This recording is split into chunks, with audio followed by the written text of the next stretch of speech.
Avez-vous déjà ressenti que vous étiez en train de lutter contre le courant, comme si le monde entier vous poussait dans une direction alors que votre cœur vous appelait ailleurs?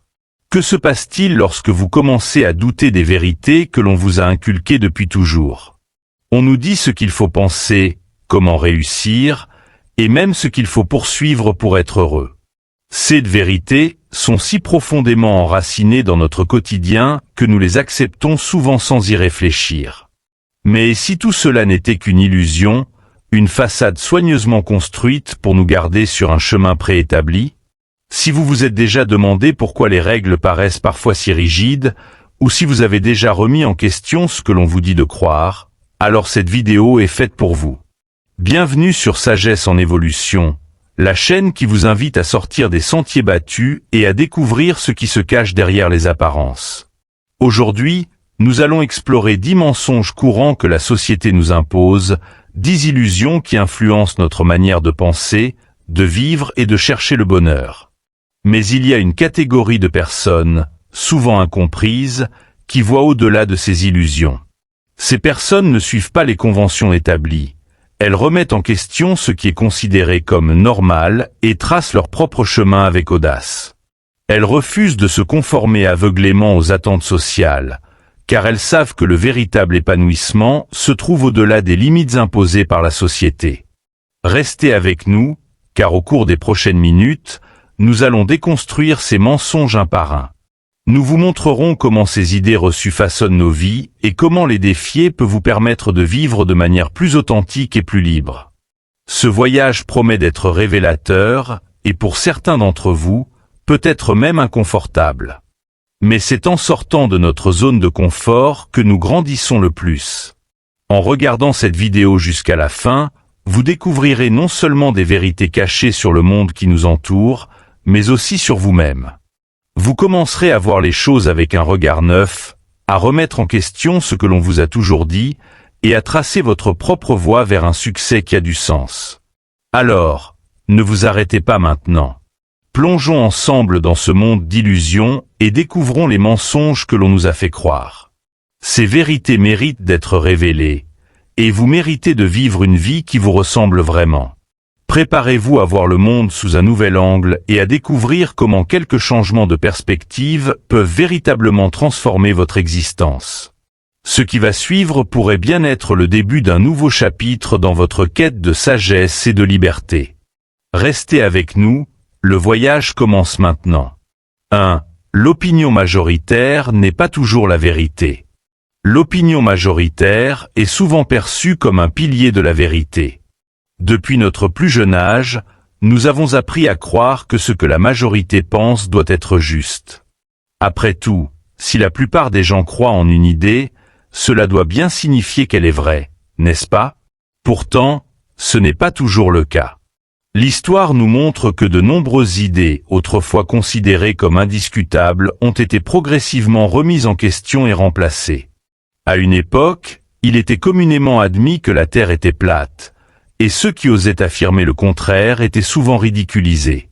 Il a fallu du temps et du courage pour que des esprits indépendants défient cette croyance populaire et démontrent que la Terre est en réalité ronde. C'est un exemple frappant de la manière dont l'opinion majoritaire peut être un mirage, éloignant les gens de la véritable compréhension. Dans notre société moderne, cette tendance à suivre la majorité persiste et se manifeste de nombreuses façons. Que ce soit dans le domaine de la politique, de l'économie ou même des tendances de mode, il est facile de se laisser emporter par la vague du consensus, simplement parce qu'il semble plus sûr et plus confortable de faire partie du groupe. Ce besoin d'appartenance est profondément ancré dans notre nature humaine. Il nous pousse à nous conformer, à accepter les croyances populaires et à adhérer aux normes sociales sans remettre en question leur validité. Mais suivre aveuglément la foule peut aussi être une forme d'autosabotage intellectuel. En nous conformant sans réflexion, nous perdons notre capacité à penser de manière critique et à forger nos propres opinions. Cela mène souvent à une stagnation intellectuelle, car lorsqu'on accepte une idée simplement parce qu'elle est populaire, on cesse d'explorer d'autres perspectives. Le stoïcisme nous enseigne qu'il est essentiel de ne pas nous laisser emporter par les émotions de la foule. Comme le disait l'un des plus grands philosophes stoïciens, Sénèque, la multitude est le pire des guides. Cela signifie que ce n'est pas parce qu'une opinion est largement partagée qu'elle est fondée sur la raison ou les faits. Au contraire, les véritables penseurs indépendants sont ceux qui osent défier les idées établies et chercher la vérité, même lorsque cela signifie aller à l'encontre de l'opinion populaire. L'histoire est parsemée de figures courageuses qui ont contesté les croyances dominantes et provoqué des avancées majeures dans des domaines variés. Des esprits comme Galilée, qui a défié les dogmes de son époque en défendant l'héliocentrisme, à des visionnaires modernes comme Steve Jobs, qui a osé réimaginer la technologie pour la rendre accessible à tous, ces personnes ont repoussé les limites de ce que l'on croyait possible.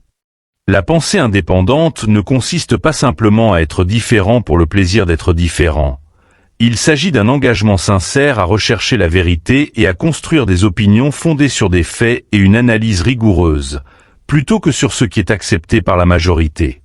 Lorsque nous nous efforçons de comprendre le monde par nous-mêmes, nous développons non seulement une meilleure vision des choses, mais aussi une plus grande résilience face aux pressions sociales. Il est souvent difficile de tenir tête à l'opinion majoritaire, surtout lorsque cela signifie être critiqué, rejeté ou perçu comme un marginal. Mais c'est justement cette capacité à résister à la pression de la conformité qui permet aux innovateurs, aux leaders et aux véritables agents de changement de faire progresser la société. Prenons un exemple concret du quotidien. Imaginons que vous travaillez dans une entreprise où tout le monde suit une méthode spécifique pour accomplir une tâche, même si vous avez identifié une manière plus efficace de la réaliser.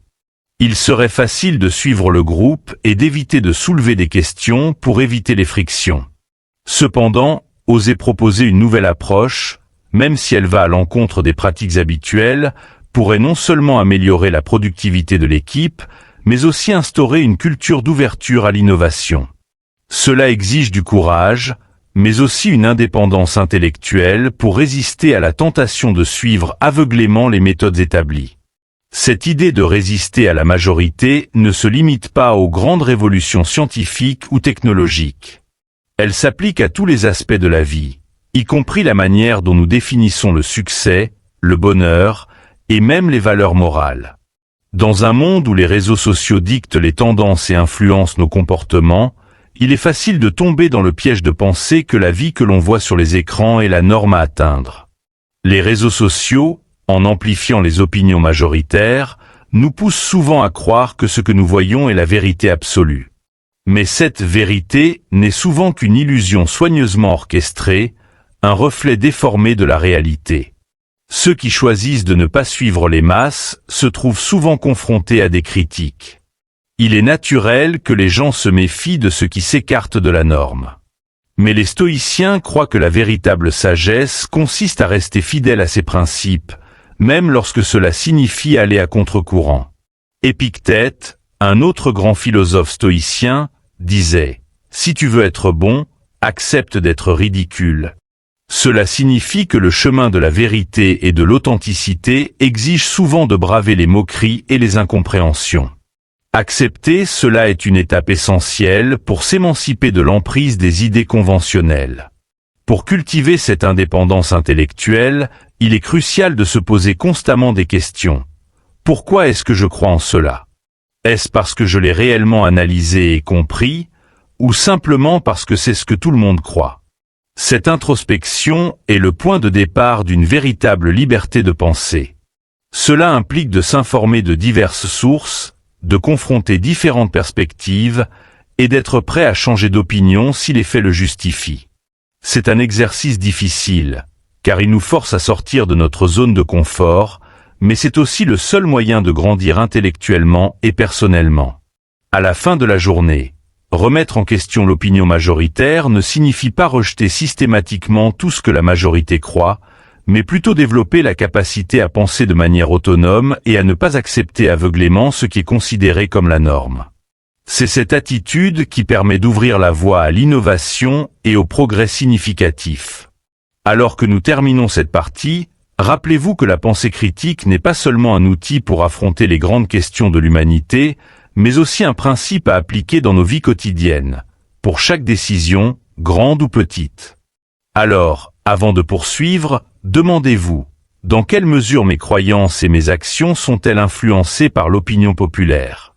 Et suis-je prêt à remettre en question ces idées pour découvrir une vérité plus profonde? Préparez-vous, car nous allons maintenant explorer un autre mensonge commun qui influence notre conception de la réussite. 2. Le succès ne se mesure pas à la richesse et au statut. Dès notre plus jeune âge, la société nous a appris à associer le succès à des symboles de richesse et de prestige. Une grande maison, une voiture de luxe, un poste prestigieux. Cette croyance est si omniprésente qu'elle façonne notre vision du monde et influence nos choix de vie de manière souvent inconsciente. Les parents encouragent leurs enfants à bien réussir à l'école pour obtenir un bon travail, qui sera ensuite mesuré par le salaire et le titre de poste. Les médias, les films et les réseaux sociaux projettent tous une image similaire. Les gens qui réussissent sont ceux qui possèdent des objets coûteux, vivent dans le luxe et jouissent d'une reconnaissance publique. Mais cette vision du succès est-elle vraiment la plus juste? Le véritable succès ne se résume pas à l'accumulation de biens matériels ou à l'obtention d'un statut social élevé. En réalité, ces choses ne garantissent pas le bonheur ou l'épanouissement personnel. Prenons l'exemple de personnalités célèbres qui, malgré une richesse immense et une renommée mondiale, ont exprimé publiquement leur lutte contre la dépression, le vide intérieur ou le manque de sens dans leur vie. Cela montre bien que l'argent et le prestige ne suffisent pas à combler les besoins plus profonds de l'être humain, tels que le besoin de sens, d'accomplissement et de connexion authentique avec les autres. La quête de succès basée sur la richesse et le statut nous éloigne souvent de ce qui importe vraiment.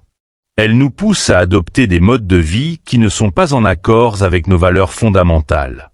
Par exemple, de nombreuses personnes consacrent des années de leur vie à travailler dans des emplois qui ne les passionnent pas, simplement pour obtenir un salaire élevé ou une promotion.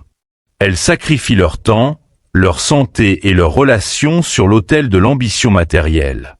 Pourtant, lorsqu'elles atteignent ces objectifs, elles se retrouvent souvent face à une réalité décevante. Le sentiment de satisfaction attendu n'est pas au rendez-vous et le bonheur reste insaisissable.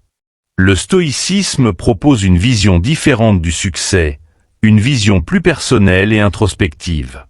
Selon les stoïciens, le succès est avant tout une question de vertu et d'alignement avec ses valeurs. Sénèque disait « La vie heureuse est celle qui est en accord avec sa propre nature ». Cela signifie que le véritable succès consiste à vivre selon ses principes, à poursuivre ce qui nous épanouit réellement, et à cultiver un sentiment de paix intérieure, peu importe les circonstances extérieures.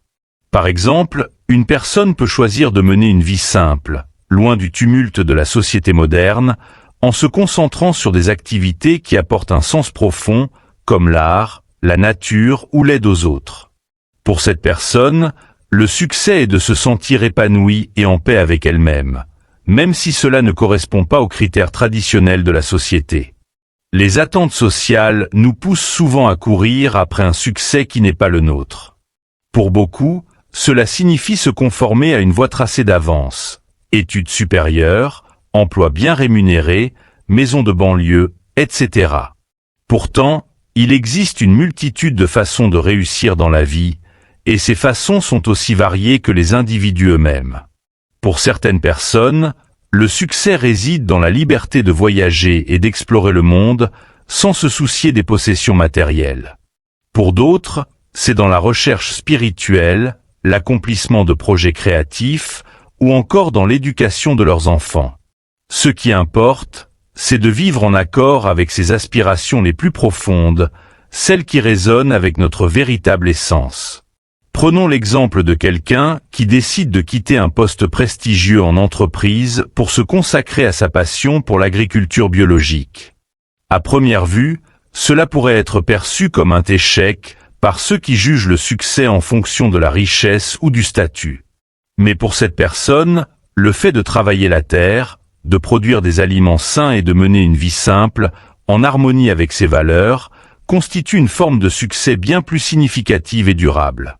Ce type de succès personnel, qui ne peut être mesuré par des critères extérieurs, offre un sentiment d'accomplissement authentique. De plus, la course à la richesse et au prestige peut avoir des effets négatifs sur notre bien-être mental et physique. L'obsession du statut social peut engendrer un stress constant, une anxiété accrue et un sentiment de compétition sans fin. Les recherches montrent que lorsque les gens mesurent leur succès uniquement en fonction de leur possession ou de leur position sociale, ils sont plus susceptibles de ressentir de l'insatisfaction, car il y a toujours quelqu'un de mieux ou de plus riche qu'eux.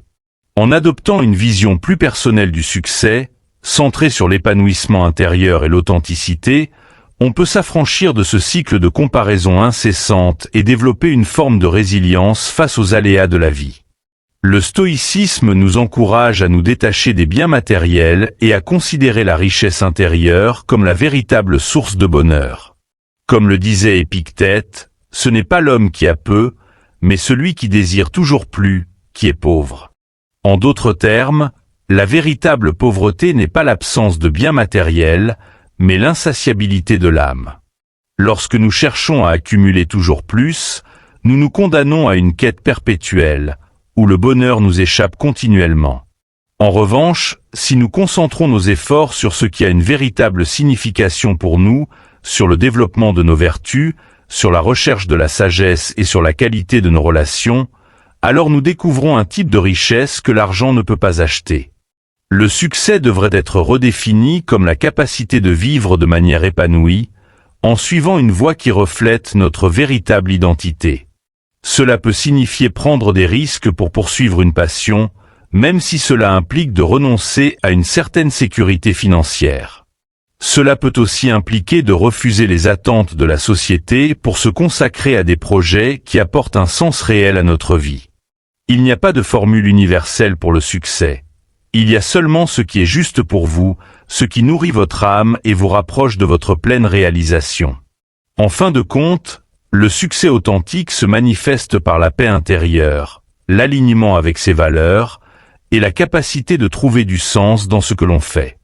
Les titres, les possessions et le prestige ne sont que des illusions passagères, incapables de garantir une vie heureuse.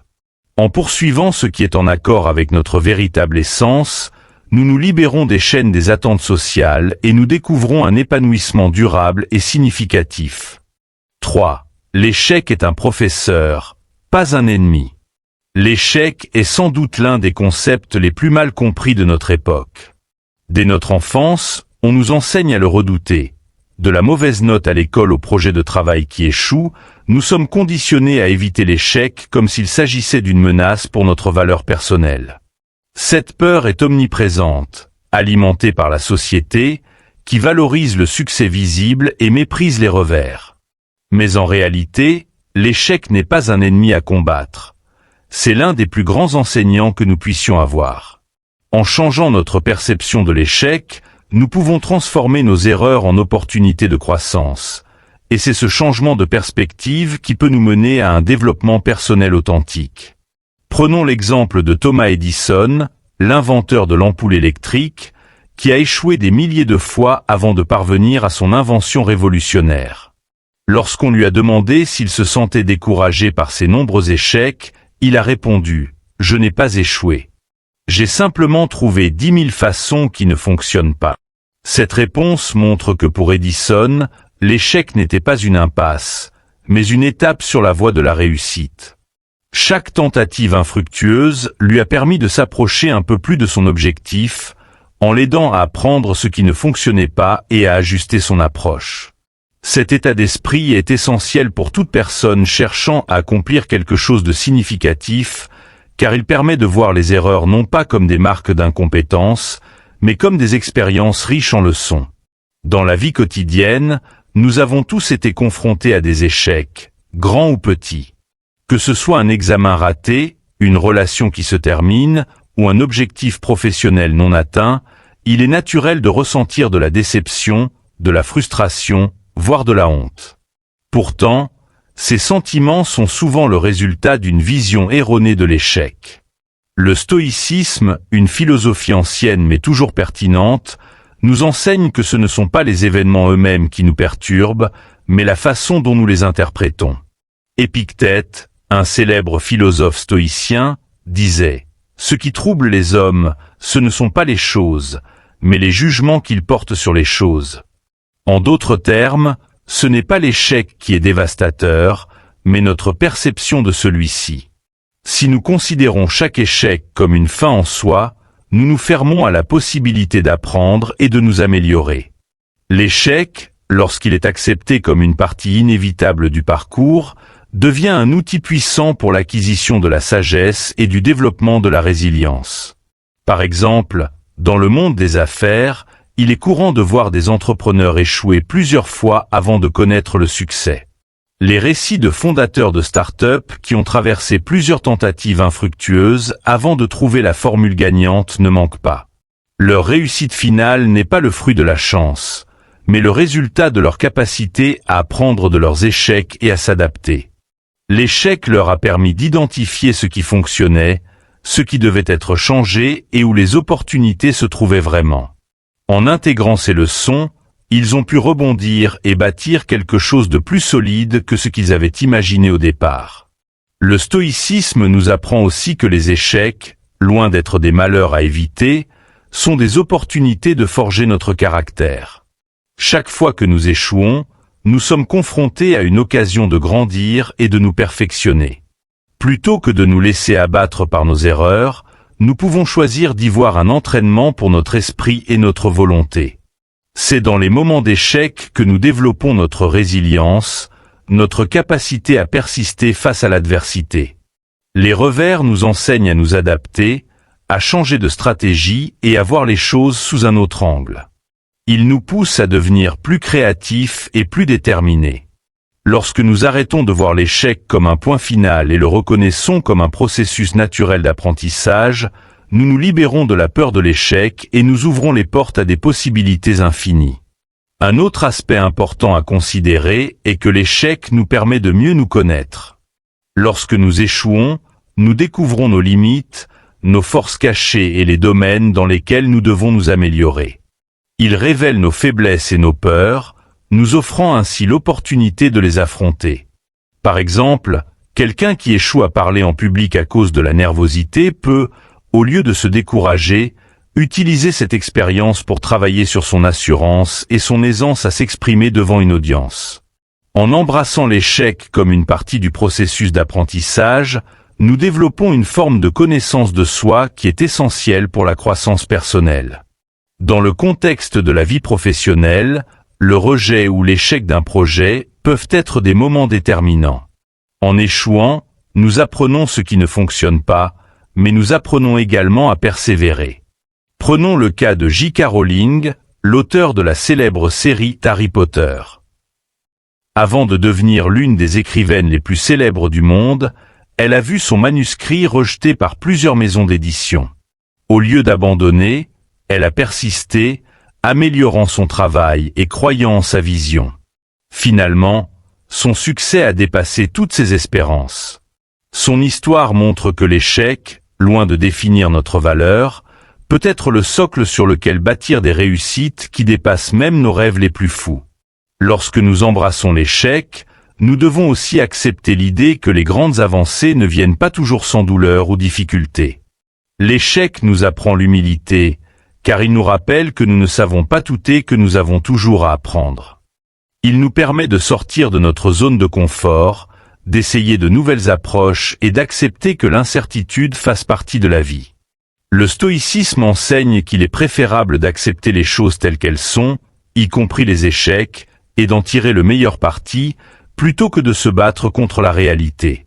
Pour transcender la peur de l'échec, nous devons redéfinir notre idée de ce qu'est le véritable succès. Si nous mesurons notre valeur uniquement en fonction des résultats obtenus, nous serons toujours à la merci de nos réussites et de nos échecs.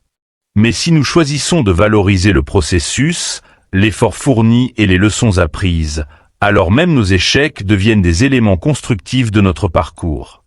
En intégrant cette philosophie, nous nous permettons d'évoluer avec moins de peur et plus de liberté. Chaque erreur devient une brique sur le chemin de la réussite, une étape essentielle qui nous conduit là où nous devons être. L'échec n'est pas un obstacle insurmontable, mais un professeur patient qui nous guide sur le chemin de la croissance. Plus nous embrassons nos erreurs et les voyons comme des opportunités d'apprentissage, plus nous développons la résilience nécessaire pour surmonter les défis à venir. Nous devrions cesser de fuir l'échec, et plutôt l'accueillir comme un compagnon de route, car il nous apprend à persévérer, à nous adapter, et à nous épanouir d'une manière que le succès instantané ne pourrait jamais nous offrir. Alors que nous avançons, demandons-nous, sommes-nous prêts à voir l'échec non pas comme une fin, mais comme un commencement? 4. Votre valeur n'est pas définie par l'approbation des autres. Dans notre monde moderne, où les réseaux sociaux occupent une place centrale dans nos vies, il est facile de tomber dans le piège de penser que la valeur d'une personne se mesure au nombre de j'aime qu'elle reçoit, au nombre de ses abonnés ou à l'attention qu'elle suscite. Cette illusion est renforcée par la manière dont les plateformes sont conçues. Elles valorisent les chiffres, les statistiques et les interactions, donnant l'impression que l'appréciation externe est l'indicateur ultime de la réussite personnelle. Pourtant, la vérité est bien différente. La valeur d'une personne ne dépend pas de l'opinion des autres, mais plutôt de son caractère, de ses principes, de ses accomplissements personnels et de son intégrité.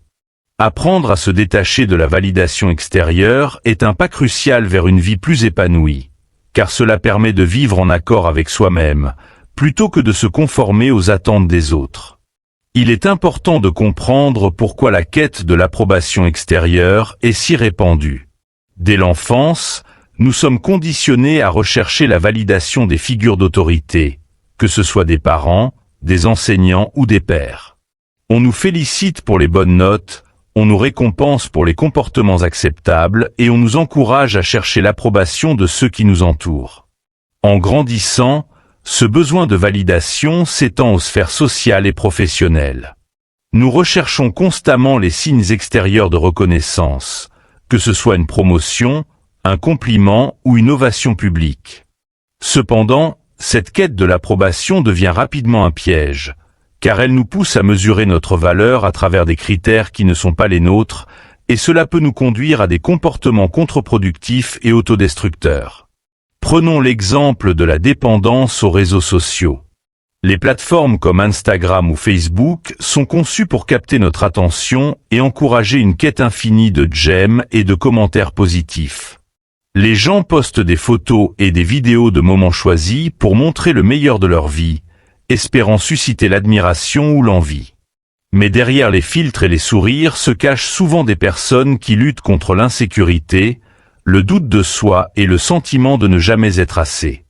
La recherche incessante de la validation extérieure finit par créer un cycle de comparaison toxique, où les gens se comparent continuellement aux autres et mesurent leur propre valeur par rapport à un idéal souvent irréaliste. Cette course effrénée au succès social peut mener à l'épuisement émotionnel, à l'anxiété et même à la dépression, car elle repose sur des fondations fragiles qui peuvent s'effondrer à tout moment. Le stoïcisme nous offre une perspective différente sur ce sujet. Les philosophes stoïciens, tels que Marc Aurèle et Épictète, enseignaient que notre valeur intrinsèque ne dépend pas de l'opinion des autres, mais de la manière dont nous vivons selon nos vertus et nos principes. Pour eux, il s'agissait de mener une vie guidée par la sagesse, la justice, le courage et la modération. Ce sont ces vertus qui déterminent la véritable valeur d'une personne, et non les applaudissements ou les critiques de ceux qui nous entourent. Selon Épictète, si vous cherchez toujours à être loué, vous devenez l'esclave de l'opinion d'autrui. En d'autres termes, lorsque nous dépendons de la reconnaissance extérieure, nous perdons notre liberté, car notre bonheur est conditionné par des facteurs hors de notre contrôle. Pour illustrer ce point, prenons l'exemple de l'artiste Vincent van Gogh, qui, de son vivant, a connu très peu de reconnaissance pour son travail.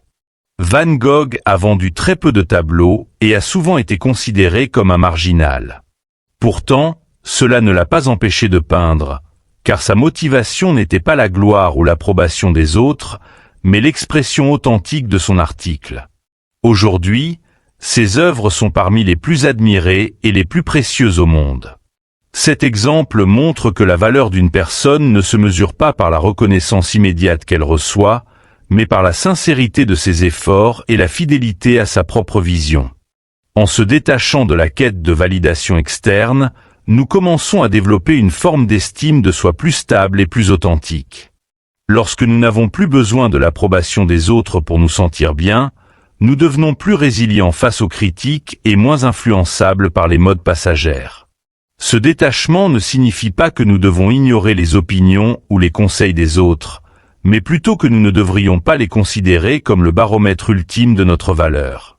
Au contraire, nous devrions nous concentrer sur le développement de nos compétences, sur la réalisation de nos objectifs personnels et sur l'accomplissement de nos valeurs les plus profondes. Apprendre à s'apprécier sans dépendre de la validation extérieure implique également de redéfinir ce que signifie le succès pour soi-même. Au lieu de chercher à impressionner les autres, nous devrions nous efforcer d'atteindre des objectifs qui sont en accord avec nos passions et nos aspirations véritables. Par exemple, une personne peut décider de quitter un emploi prestigieux mais stressant pour se consacrer à une activité qui lui apporte une satisfaction personnelle, comme l'enseignement ou le travail humanitaire. Dans ce cas, le succès n'est pas défini par le statut ou le salaire, mais par le sens et la joie que l'on trouve dans ce que l'on fait. Pour ceux qui cherchent à rompre avec la dépendance à l'approbation des autres, il est essentiel d'adopter une pratique régulière d'introspection et de réflexion sur soi. Cela peut se faire par la méditation, l'écriture de journaux personnels ou simplement en prenant le temps de se poser des questions importantes. Quelles sont mes véritables valeurs? Qu'est-ce qui m'apporte réellement du bonheur? Pourquoi ai-je besoin de l'approbation des autres pour me sentir valable? Ces réflexions peuvent aider à identifier les croyances limitantes qui nourrissent ce besoin de validation extérieure et permettent de les remplacer par des convictions plus positives et plus affirmées. En adoptant une telle démarche, nous commençons à construire notre estime de soi sur des bases solides. Une personne qui se connaît et qui s'accepte pour ce qu'elle est, devient moins vulnérable au jugement et aux critiques. Elle sait que son identité et sa valeur ne peuvent pas être définies par les fluctuations de l'opinion publique. En devenant plus autonome sur le plan émotionnel, on développe une force intérieure qui permet de traverser les moments difficiles avec plus de sérénité et de confiance. La véritable valeur ne réside pas dans ce que les autres pensent de nous, mais dans la manière dont nous vivons nos vies avec intégrité et authenticité. Il est inutile de chercher l'approbation de ceux qui ne partagent pas nos valeurs ou ne comprennent pas notre chemin de vie.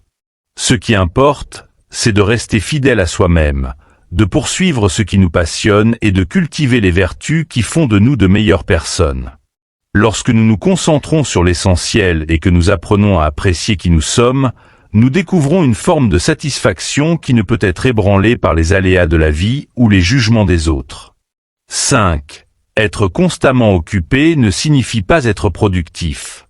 Dans notre société actuelle, être constamment occupé est souvent perçu comme une preuve de succès.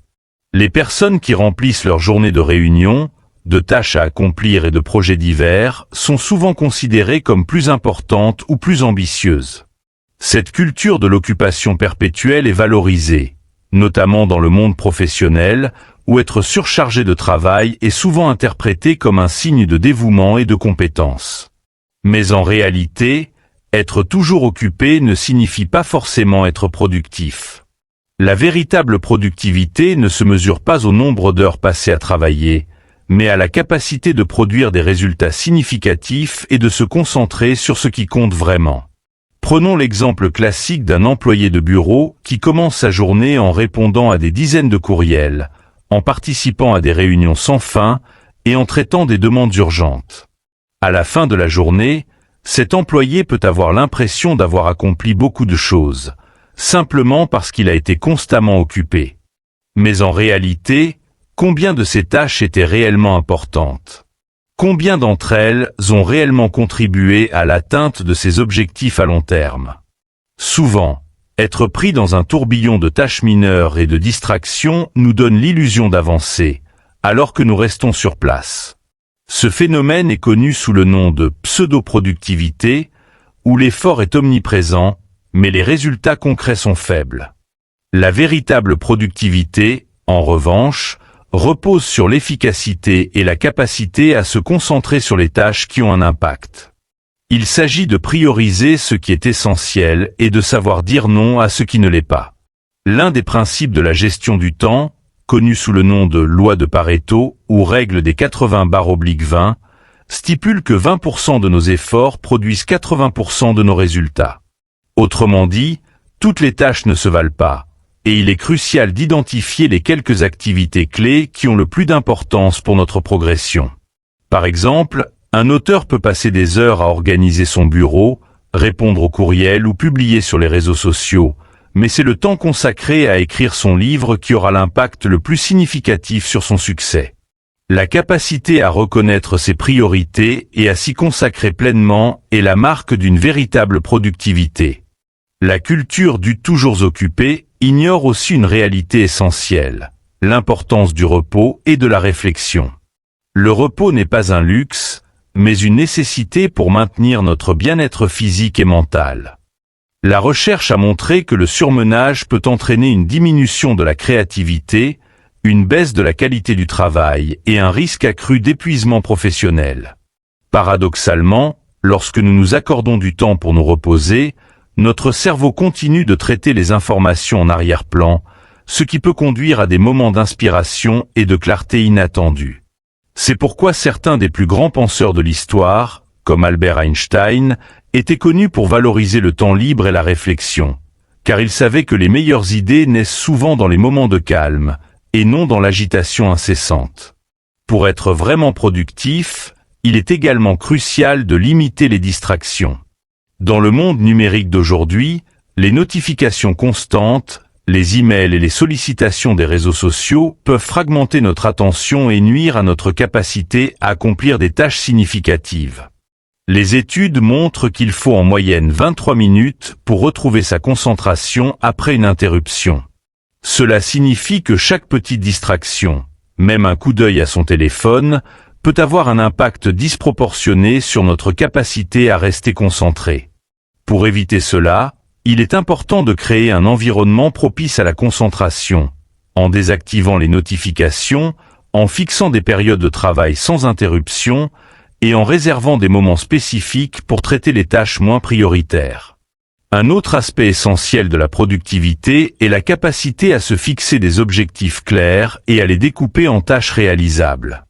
Avoir un objectif vague comme « réussir dans ma carrière » est difficile à atteindre, car il manque de spécificité et de direction. En revanche, un objectif bien défini, comme terminer ce projet dans les 3 prochains mois en travaillant dessus 2 heures par jour, fournit un plan d'action concret et mesurable. Cette approche permet non seulement de maintenir la motivation, mais aussi de suivre les progrès et d'ajuster les stratégies en fonction des résultats obtenus. Le stoïcisme nous enseigne également l'importance de se concentrer sur ce que nous pouvons contrôler et de ne pas gaspiller notre énergie sur ce qui échappe à notre influence.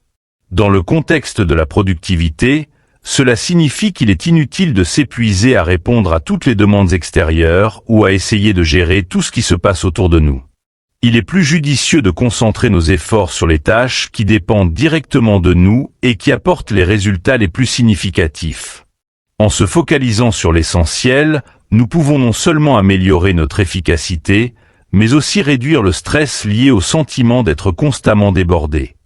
Il est aussi crucial de comprendre que la productivité ne concerne pas seulement le travail, mais également la manière dont nous équilibrons les différents aspects de notre vie.